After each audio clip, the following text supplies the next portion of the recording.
The rain had started as a whisper, then turned into a roar that drowned out every other sound in the city.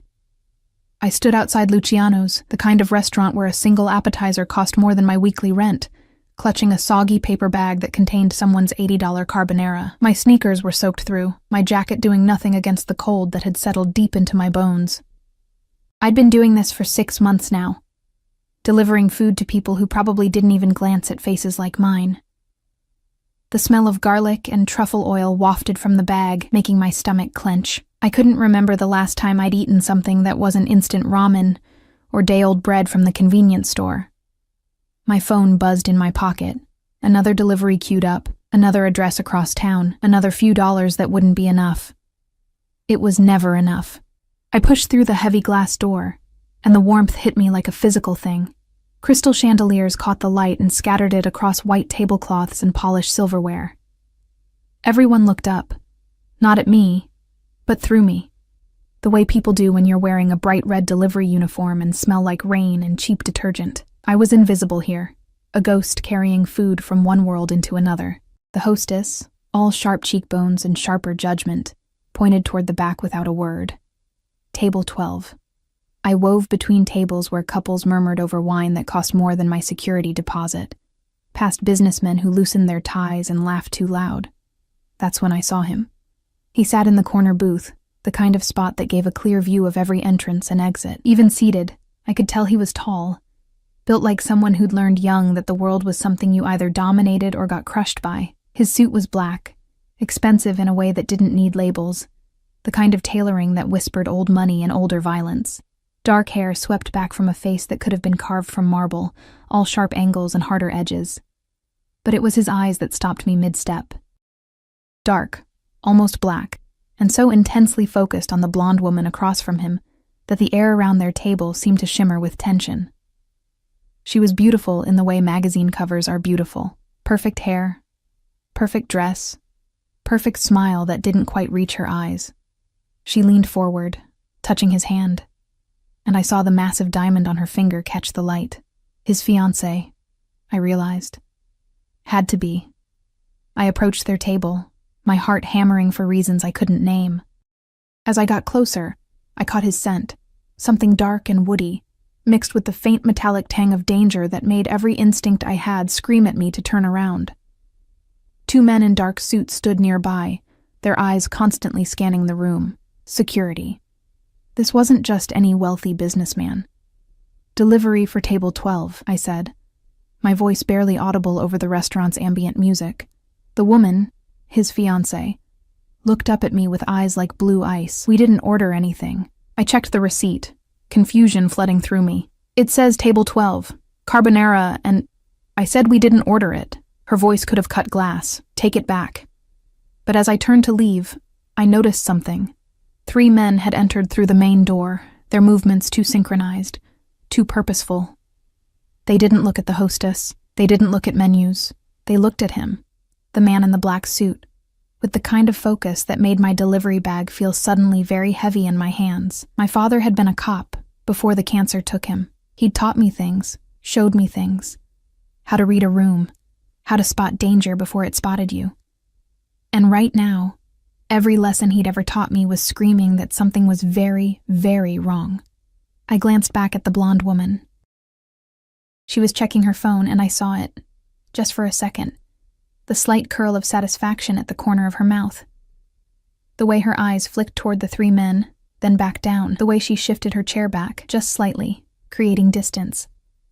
She knew they were coming. She'd been waiting for them. My hands moved before my brain caught up. I grabbed a napkin from the next table, pulled the pen from my delivery bag, the same pen I used to get signatures, and scribbled 8 words that would either save a stranger's life or end mine. "Your fiancé set a trap. Leave now." I walked back to their table, my pulse thundering in my ears so loud I was sure everyone could hear it. The 3 men were moving closer, weaving between tables with predatory grace.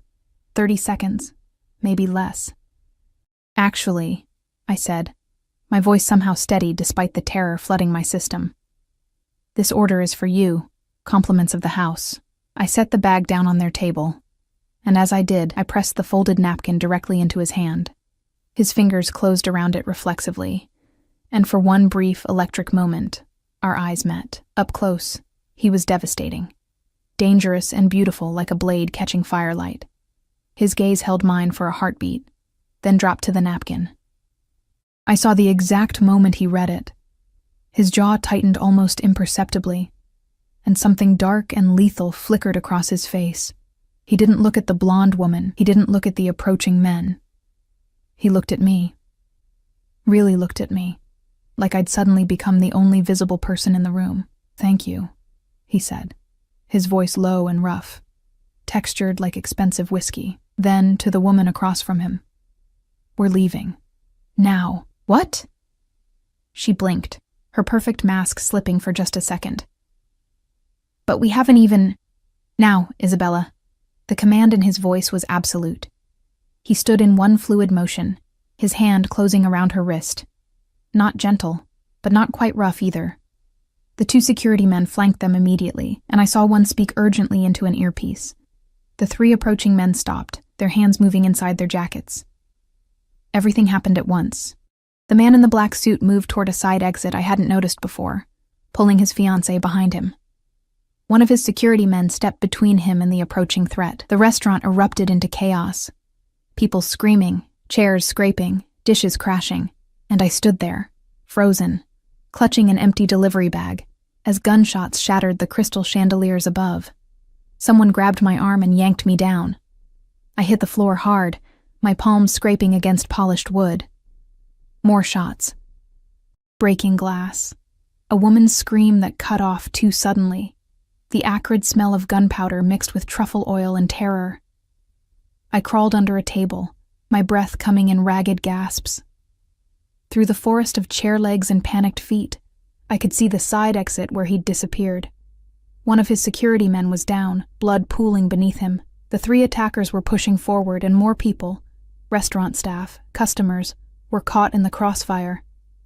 This was my fault. I'd triggered this. That note. A hand clamped over my mouth, and I tried to scream, but no sound came out. I was yanked backward, pulled through a service door I hadn't seen, into a kitchen that smelled like basil and burning meat. The hand released me, and I spun around, ready to fight, ready to— It was him. The man from table 12 stood in front of me, his suit jacket torn at the shoulder, a thin line of blood on his temple. His security man flanked him, gun drawn. And behind them, looking furious and frightened in equal measure, was the blonde fiancée. "Who sent you?" His voice was deadly calm, each word precisely placed like a chess piece moving toward checkmate. No one sent me. I'm just a delivery girl. I saw— You saw what, exactly? He moved closer, and I backed against a steel prep counter, my hands gripping the cold metal. His eyes were black holes that could swallow you whole. This close? I could see the violence written into every line of his body, the kind of danger that didn't need to announce itself. I saw her looking at them. The words tumbled out. The men who came in. She knew they were coming. She was waiting for them. I thought you should know. Silence. Heavy and suffocating. Then Isabella laughed, a brittle sound like breaking ice. "This is absurd, Dante. You're listening to some random delivery girl over me? Over us?" Dante. His name tasted like forbidden fruit. His head turned slowly toward her, and something in that movement made my blood run cold. "Were you waiting for them, Isabella? Of course not. I don't even know what she's— Your phone." He held out his hand. "Give it to me." "Dante, this is ridiculous. Your phone." The command in his voice left no room for argument. She pulled it from her purse with shaking hands and slapped it into his palm. He unlocked it with practiced ease. Apparently he knew her password, and began scrolling. I watched his face, watched the way his jaw clenched tighter with each passing second. When he looked up, his eyes had gone completely empty. Cold. Dead.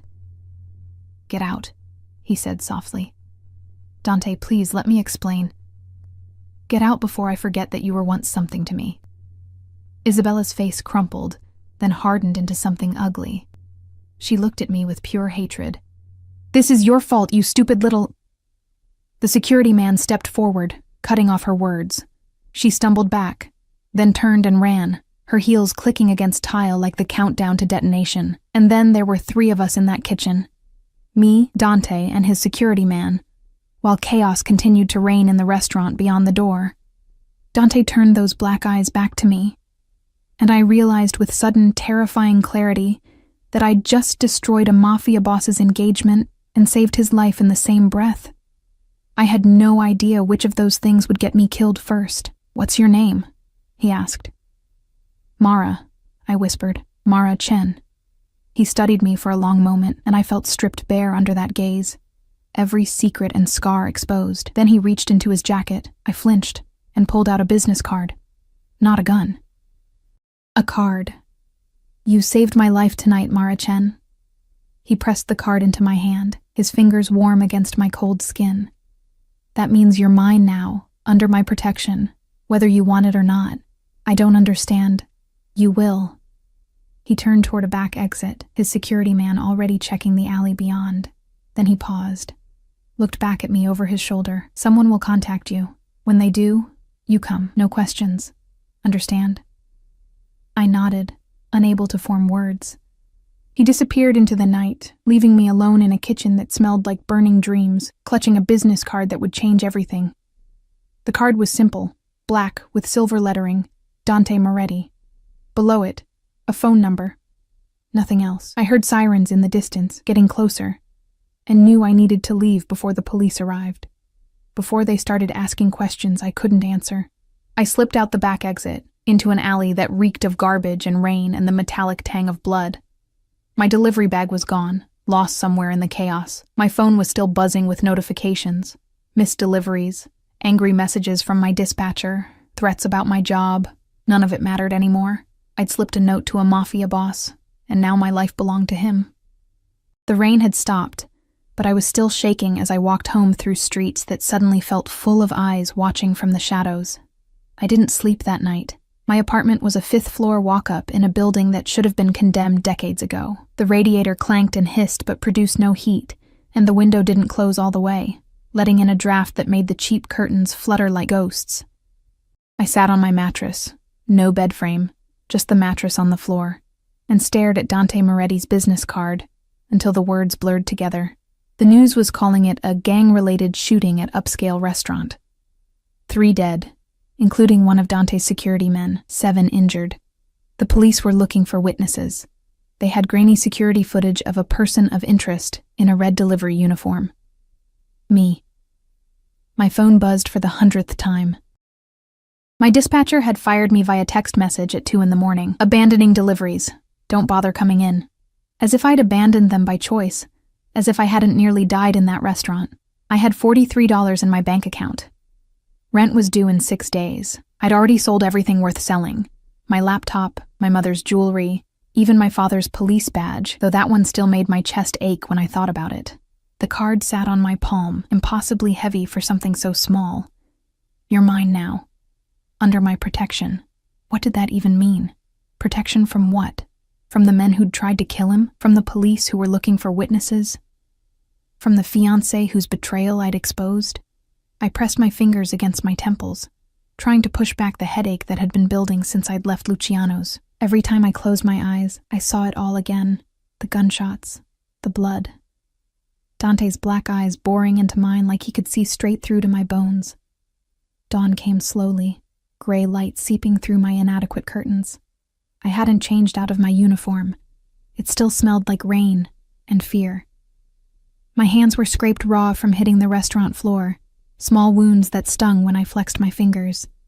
I needed to think, needed to figure out what to do, but my mind kept circling back to one inescapable fact.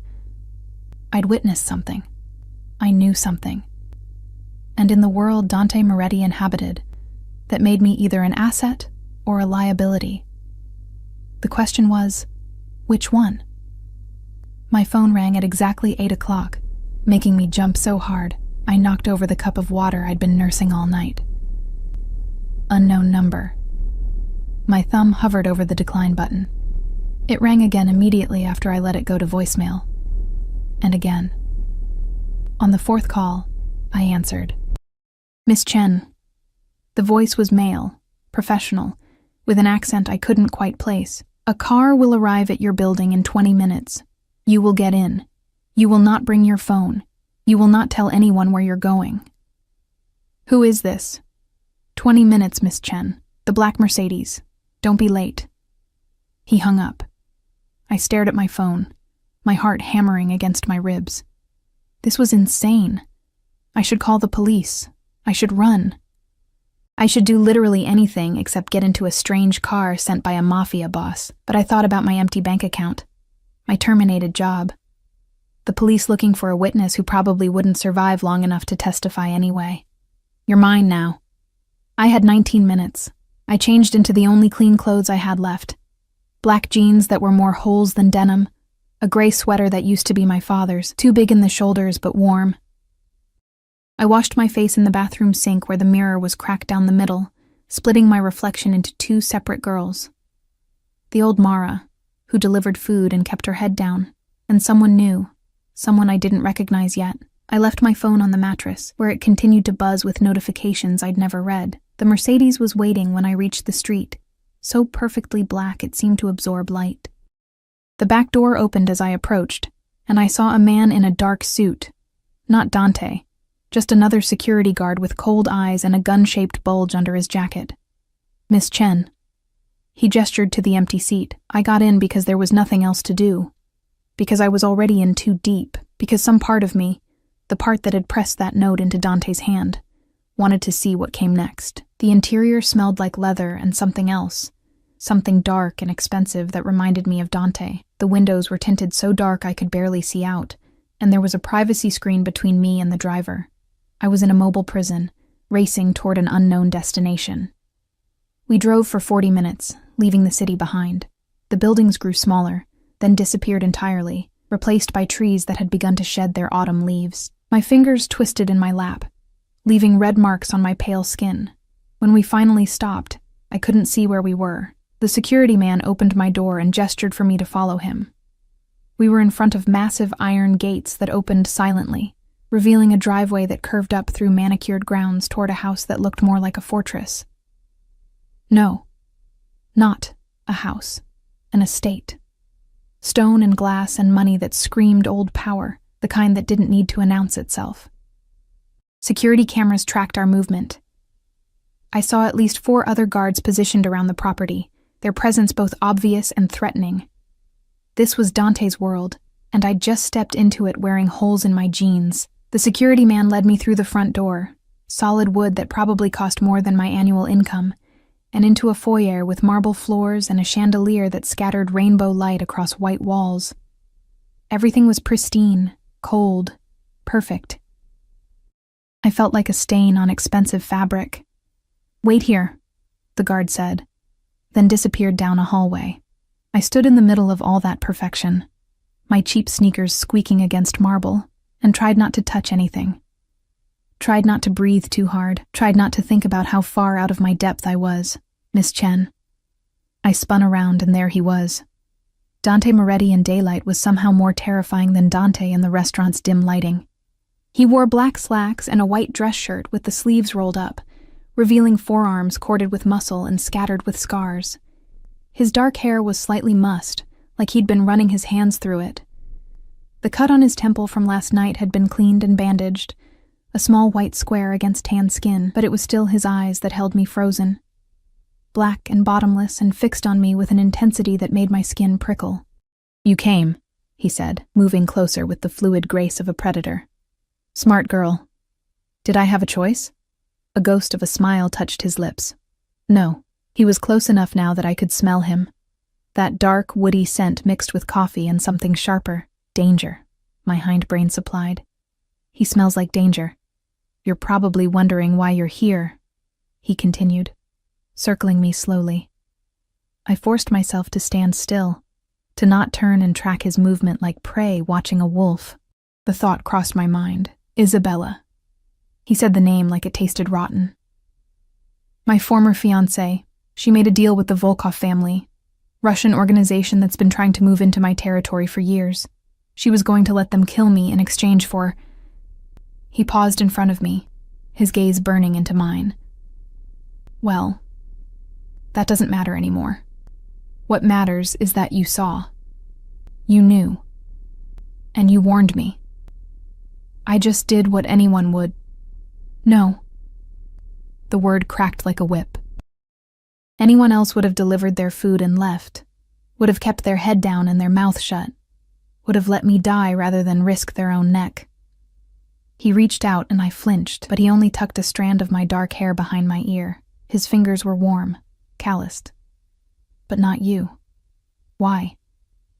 I couldn't breathe. Couldn't think with him this close. My father was a cop. He taught me to notice things. To act when something was wrong. Your father.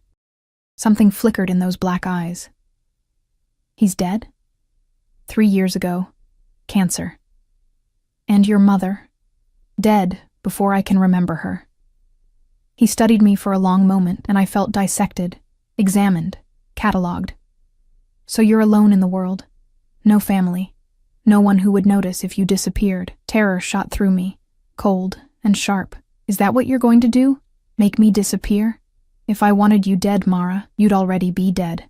He stepped back, giving me room to breathe. No, I brought you here because you saved my life. Because I owe you a debt, and because Isabella knows about you. My stomach dropped. What? She saw the note, saw you give it to me. And Isabella... His jaw tightened, muscle jumping.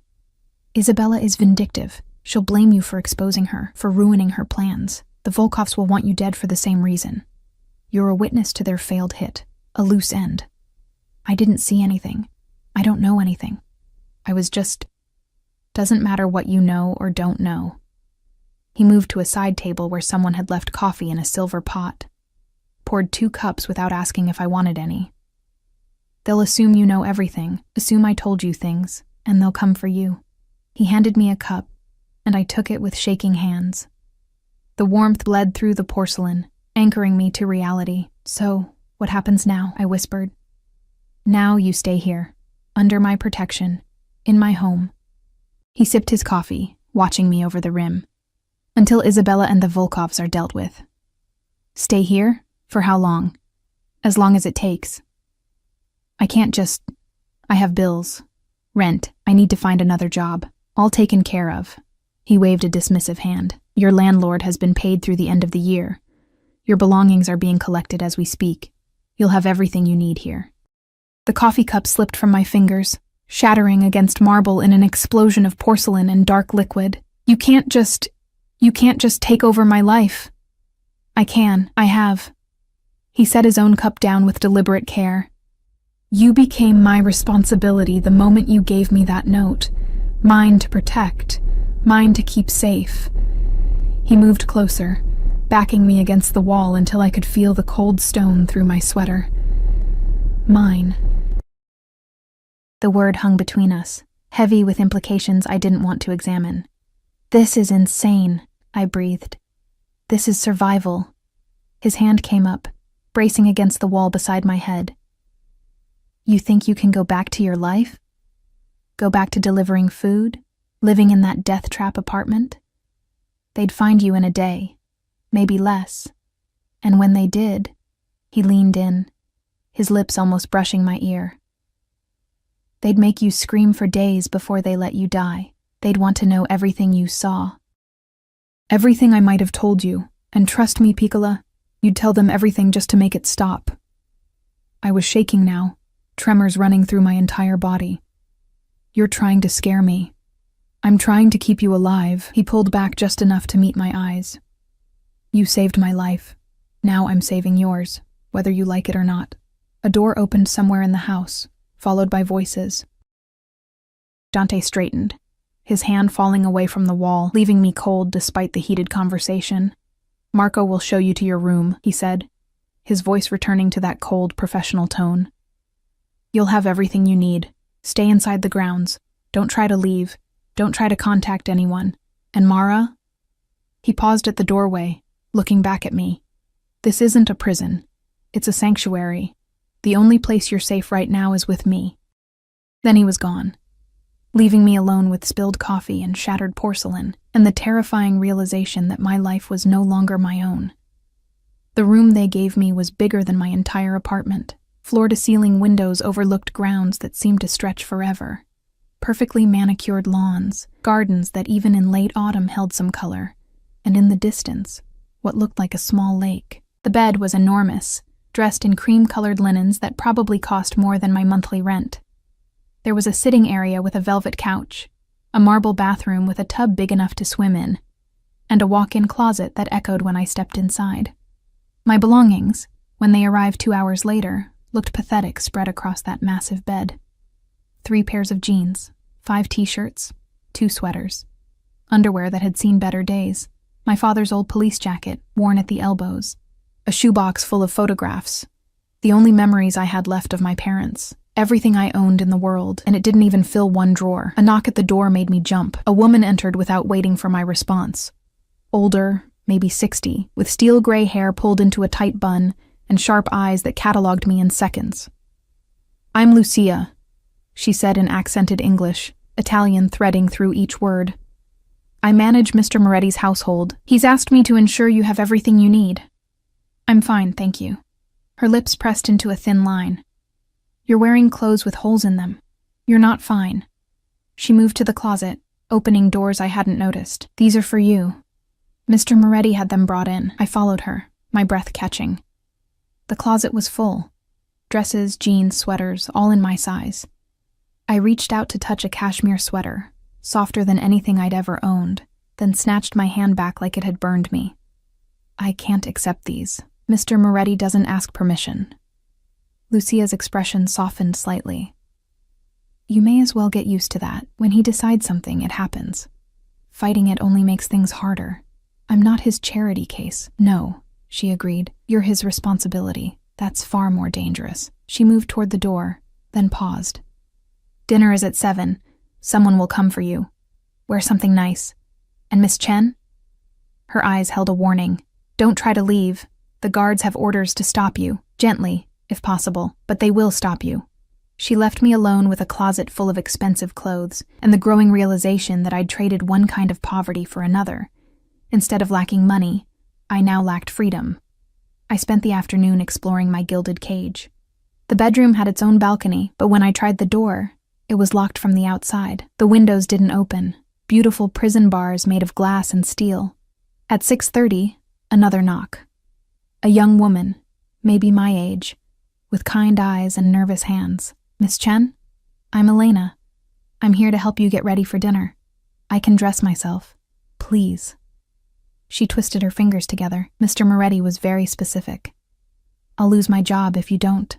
I sighed and let her in. She'd brought makeup, curling irons, things I hadn't used in years, couldn't afford to use. She worked quickly and efficiently, transforming my reflection into something I barely recognized.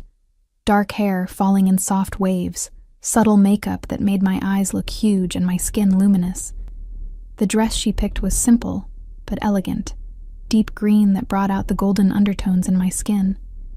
It fit perfectly, hugging curves I usually hid under baggy clothes.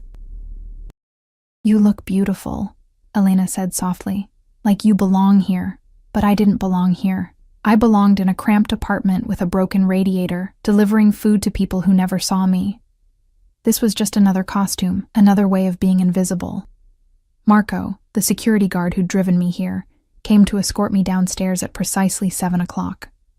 We walked through hallways lined with art that was probably worth millions, past rooms I glimpsed but didn't dare enter.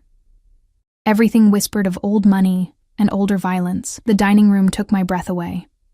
A table long enough to seat 20, set with china and crystal that caught the chandelier light and threw it back in prismatic colors. And at the head of the table, Dante Moretti, wearing a black suit that looked like sin tailored by angels. He stood when I entered, his eyes tracking over me in a way that made heat crawl up my neck. "Mara, you look..." He paused, something dangerous flickering across his face. "Beautiful. You didn't have to do all this." I gestured at the dress, at the room, at everything. The clothes, the room, any of it. "Sit." It wasn't a request. I sat in the chair Marco pulled out for me, 3 seats down from Dante. Too close and not close enough. The table stretched between us like a battlefield. Staff appeared with wine, with appetizers that were tiny works of art. I didn't touch anything, my stomach too twisted to even think about eating. "You're angry," Dante observed, swirling wine in his glass. "I'm trapped. You're protected. Same thing, from where I'm sitting." His lips curved into something that wasn't quite a smile. "Tell me about your father, the cop who taught you to notice things." I didn't want to talk about my father. Didn't want to give Dante any more pieces of myself. But something in his expression, genuine curiosity mixed with that intense focus, made the words spill out anyway. He was a good man. Honest cop in a city that didn't want honest cops. He saw things others missed, taught me to do the same, to watch people's hands, their eyes. To know when something was wrong. I picked up my wine glass just to have something to do with my hands. He died broke and broken, eaten alive by cancer and medical bills. All that goodness got him was an early grave. And yet you still did the right thing, warned me, even though it cost you everything. Maybe I'm just stupid. No. Dante set down his glass with careful precision. "You're extraordinary. Do you know how many people witnessed what Isabella did? 3 members of my own security detail saw her looking at those men, saw the recognition. But they said nothing, because they were smart, because they knew that getting involved meant becoming a target. Then they were smarter than me. They were cowards." His voice had gone cold, deadly, and they're being dealt with accordingly. I didn't want to know what "dealt with accordingly" meant in his world. We ate in silence for a while, staff appearing and disappearing like ghosts. The food was incredible, each course more elaborate than the last, but it all tasted like ash in my mouth. "Tell me about Isabella," I said finally.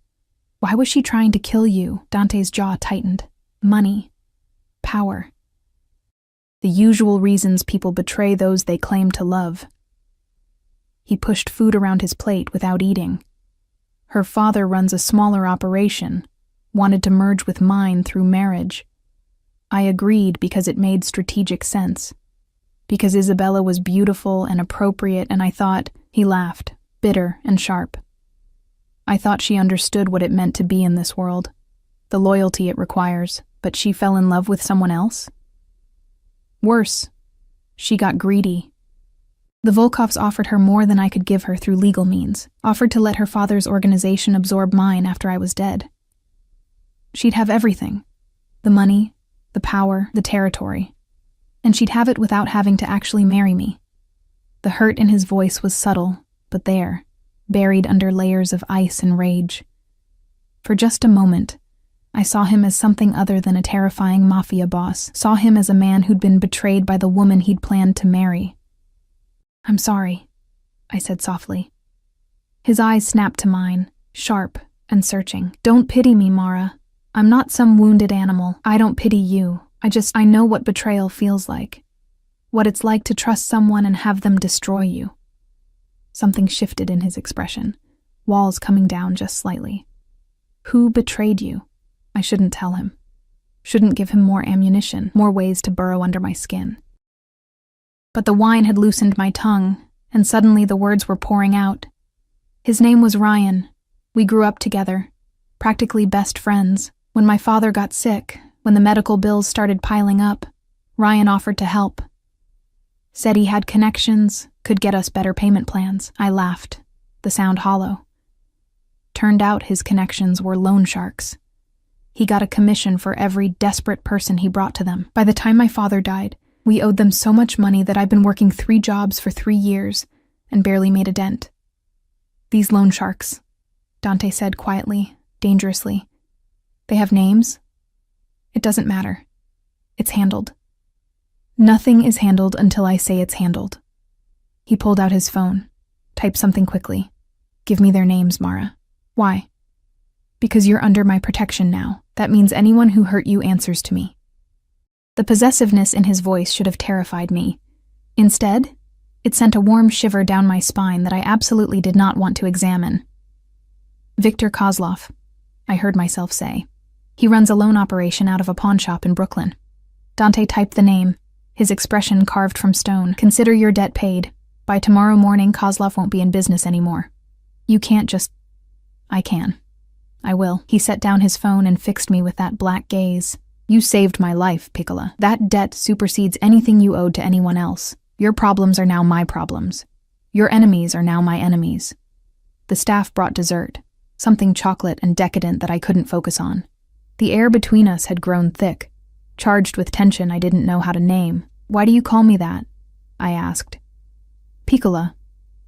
It means little one, small. His lips curved. You're what? 5'3"? Tiny thing, really.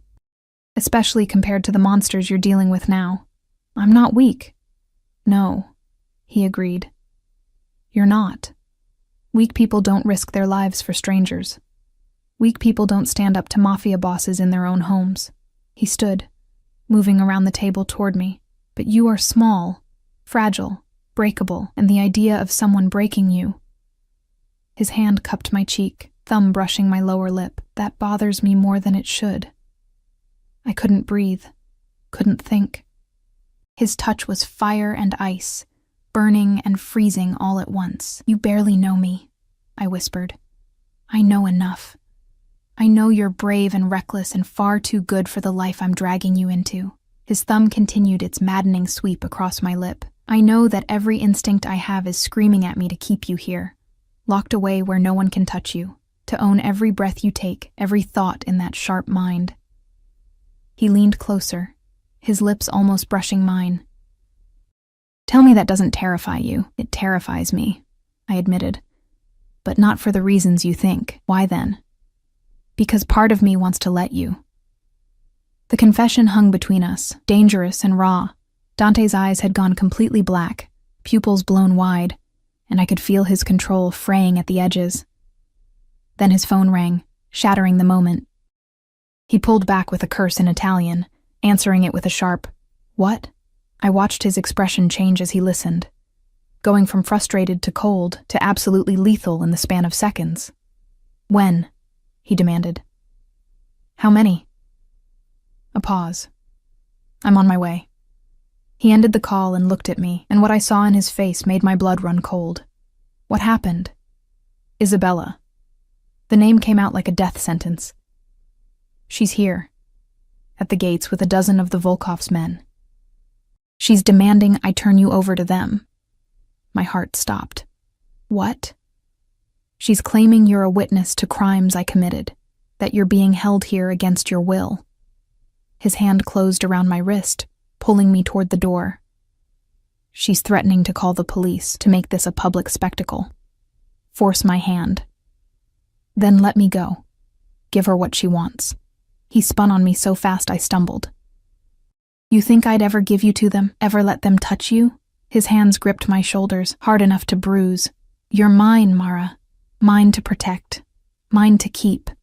And I will burn this entire city to the ground before I let Isabella take you from me. The possessiveness in his voice, the absolute certainty, should have sent me running.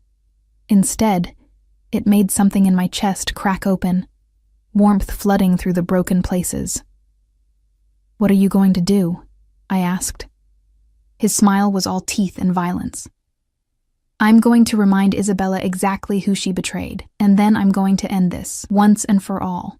He pulled me through the house, toward the front door where I could already hear raised voices. Marco and 3 other security men flanked us, guns drawn. Through the windows I could see them, Isabella in a white coat that made her look angelic, surrounded by men in dark suits carrying enough firepower to start a war.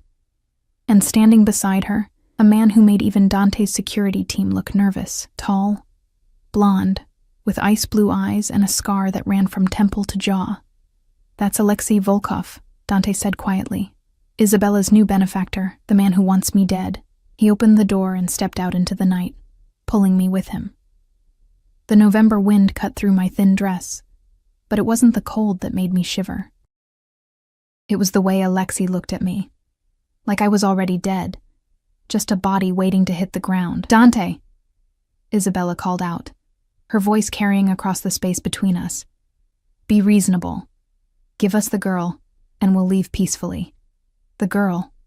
Dante said softly, dangerously, is under my protection. She stays with me. She's a witness to attempted murder, Alexei said, his accent thick and harsh. She needs to answer questions.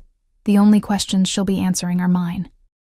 The standoff stretched, tension building like a storm about to break. I could feel Dante's control, feel the leashed violence in every line of his body. Then Isabella smiled, and my blood ran cold. Such a shame, she said. I really did like you, Dante, but if you won't give her up willingly. She raised her hand, and 12 guns pointed directly at us. Everything happened in fractured seconds.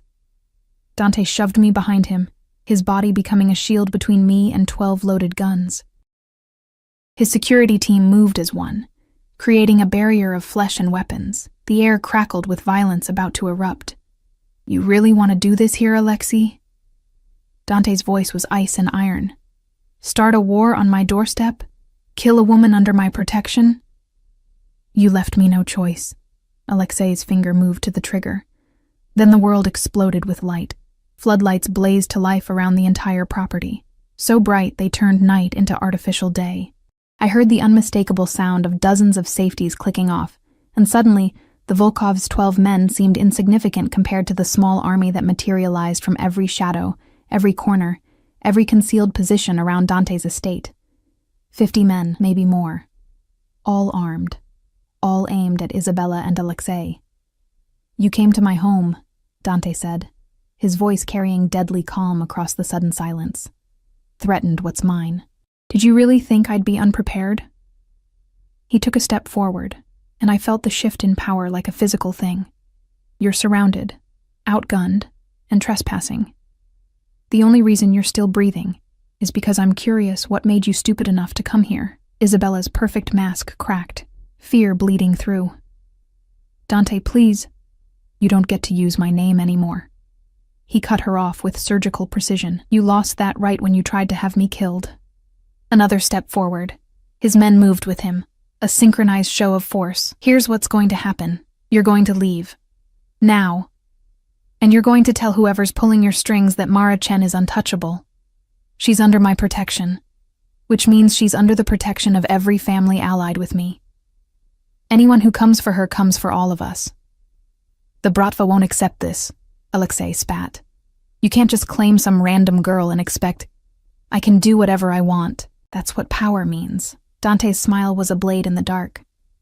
But if you need a more formal arrangement? He turned, pulled me forward until I stood beside him, his arm an iron band around my waist. Mara isn't just under my protection. As of now, she's my fiancée. The world tilted sideways. What? The word escaped me in a breathless gasp. Congratulations are in order, I think. Dante looked down at me, and what I saw in his eyes stole my breath. Possession, determination, and something darker I couldn't name. Isabella wanted to destroy what was mine. So I'm replacing her with someone who actually has loyalty, who actually has worth. My mind screamed that this was insane, that I should protest, should fight. But his grip tightened in warning, and I understood. This was survival. This was the only play that made me too valuable to kill. If I was engaged to Dante Moretti, killing me would start a war bigger than anyone wanted. Isabella made a sound like a wounded animal. You can't be serious. Her? Some pathetic delivery girl? More loyal than you ever were. Dante's voice could have cut steel. Now get off my property before I decide bullets are faster than conversation. For a moment, I thought Alexei would refuse. Thought he'd call Dante's bluff and this would end in blood and screaming. But then he looked around at the small army surrounding them, calculated odds that weren't in his favor, and grabbed Isabella's arm. This isn't over, he promised. Yes, Dante said quietly. It is. You just don't know it yet. We watched them retreat, engines starting, tires squealing as they fled into the night. Only when the last car disappeared did Dante's arm release me, leaving me swaying on legs that suddenly couldn't hold my weight. Inside, he ordered. Now. I let him guide me back through the door, through the foyer, into a study I hadn't seen before. Dark wood, leather furniture, the smell of old books and expensive whiskey.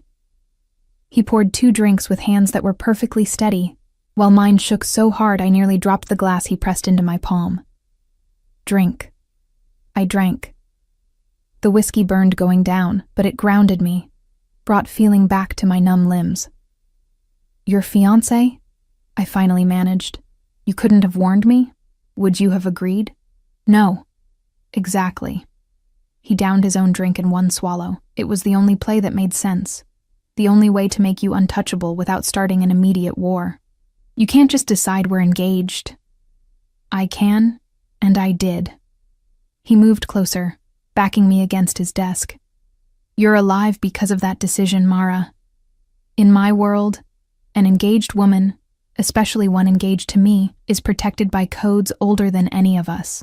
Isabella can't touch you now without declaring war on me and every family that respects those codes. This is insane, I whispered, but my body betrayed me, leaning into his warmth despite every logical protest. This is necessary. His hands came up to frame my face, forcing me to meet his eyes. I told you. You're mine now. This just makes it official. I'm not yours. I'm not anyone's.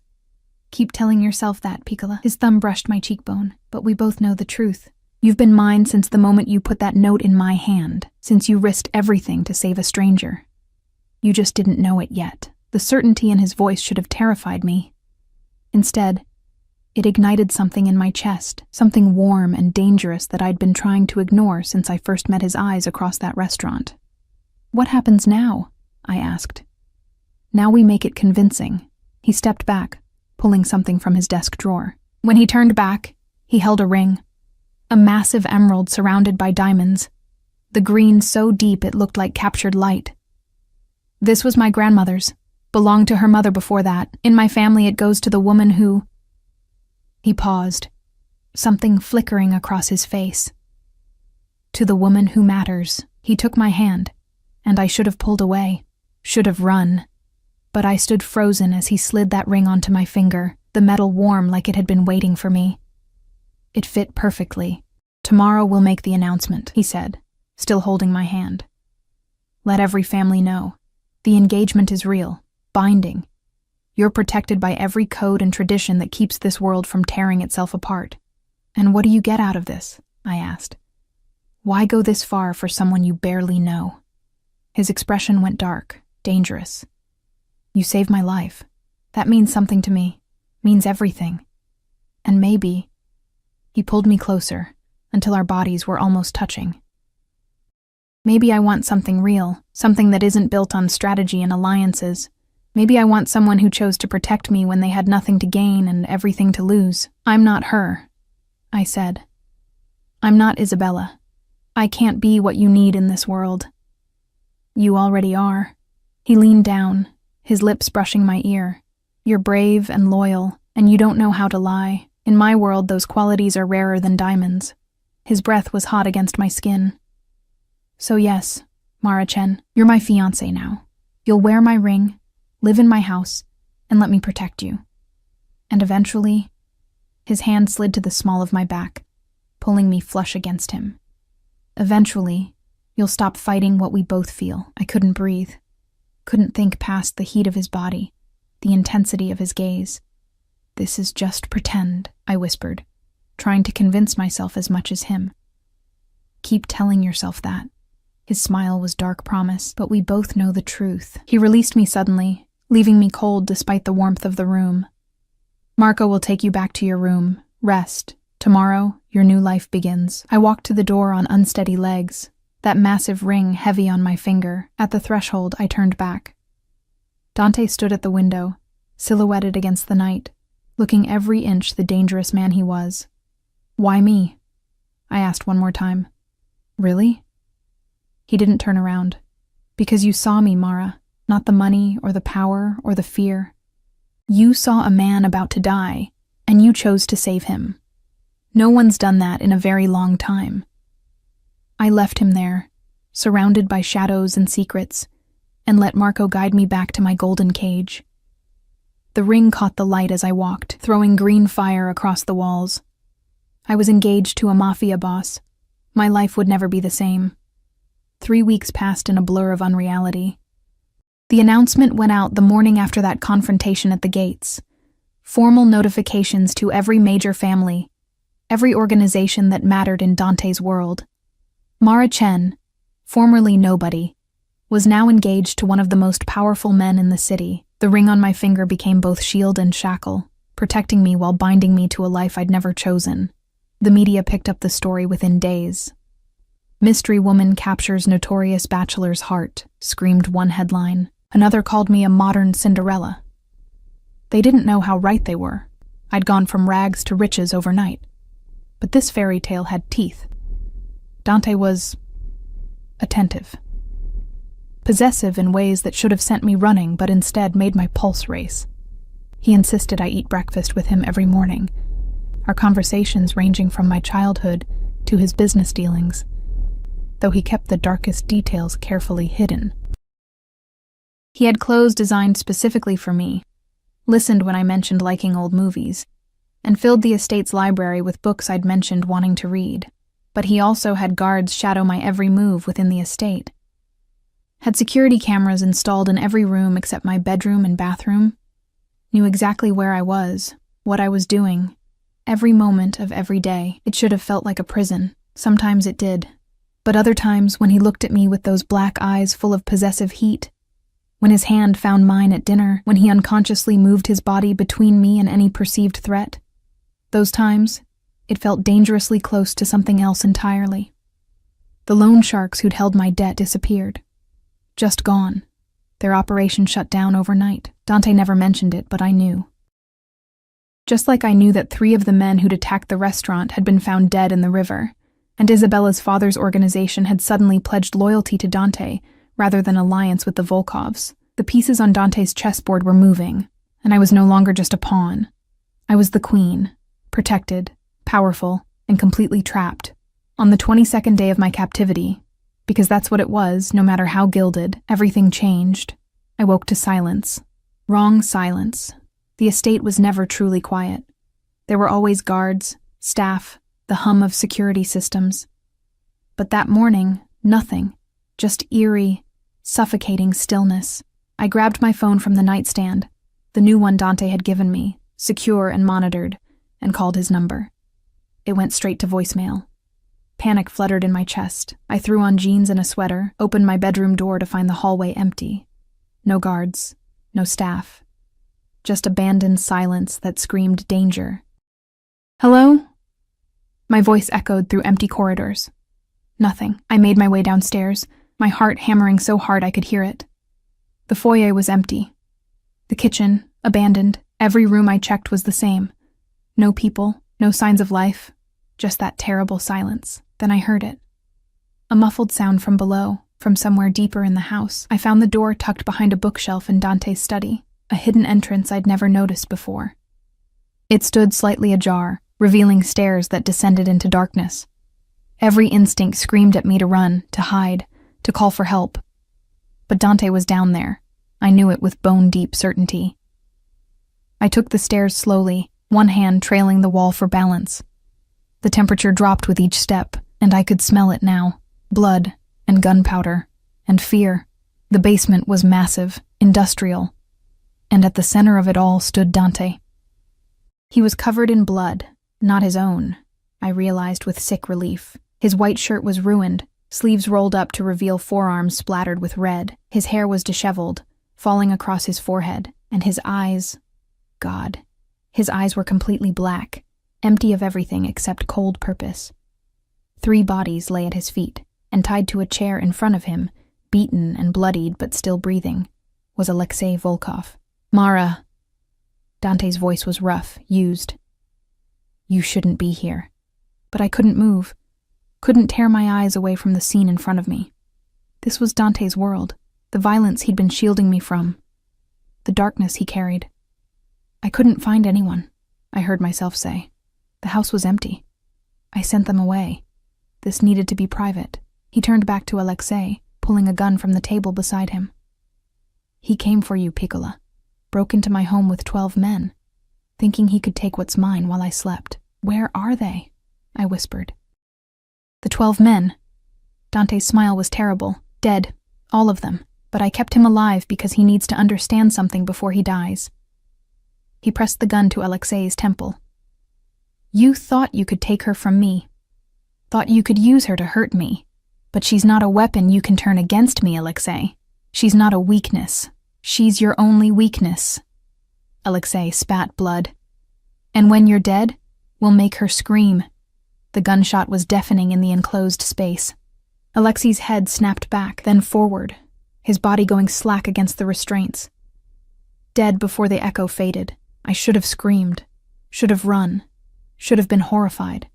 But all I felt was relief. He couldn't hurt me now, couldn't threaten me, couldn't take me from Dante. When had this become my reality? When had I started thinking of Dante as safety instead of danger? He was in front of me suddenly, his bloody hands cupping my face. Are you all right? Did any of them touch you? No. I'm fine. The silence woke me. I'm sorry. And he genuinely looked it, the emptiness in his eyes filling with something warmer. I tried to finish this before you woke up. Tried to keep this from you. The others? I asked. Isabella? Dead. No emotion in the word. She was with Alexei when they breached the property. Caught a bullet in the crossfire. He studied my face, searching for... What? Horror? Fear? Does that bother you? That she's dead? It should have. But I thought about her betrayal, her willingness to have Dante killed, her threats against me. No, I admitted, it doesn't. Something shifted in his expression. Satisfaction, possession, dark pleasure. You're becoming one of us, Piccola. Learning to see the world as it really is. Is this what my life will be now? Violence and death? I'll do everything I can to keep you from it. But yes, as my wife, you'll need to understand this world. Accept it. His thumb brushed my cheekbone, leaving a smear of blood. Can you do that? Can you accept what I am? I looked past him at Alexei's body, at the evidence of violence that surrounded us, thought about the past 3 weeks. The protection, the possessiveness, the way Dante looked at me like I was something precious and dangerous all at once. I should say no. Should demand he let me go, return me to my old life. But there was no old life to return to. That girl who delivered food and kept her head down had died the moment she pressed a note into a stranger's hand. Yes, I whispered. I can accept it. Accept you. The kiss was inevitable, urgent, tasting of copper and desperation. His bloodied hands pulled me closer, and I went willingly, pressing against him despite, or maybe because of, the violence that surrounded us. This was who he was, dangerous, deadly, mine. When he pulled back, his eyes had gone molten. Marry me. Really marry me. Not just for protection or strategy. Marry me because you want this, want us. We barely know each other. I know you're brave, know you're loyal, know you see me, really see me, and don't look away.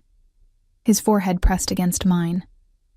I know that every moment you're not with me, I'm thinking about where you are, if you're safe, if you need something.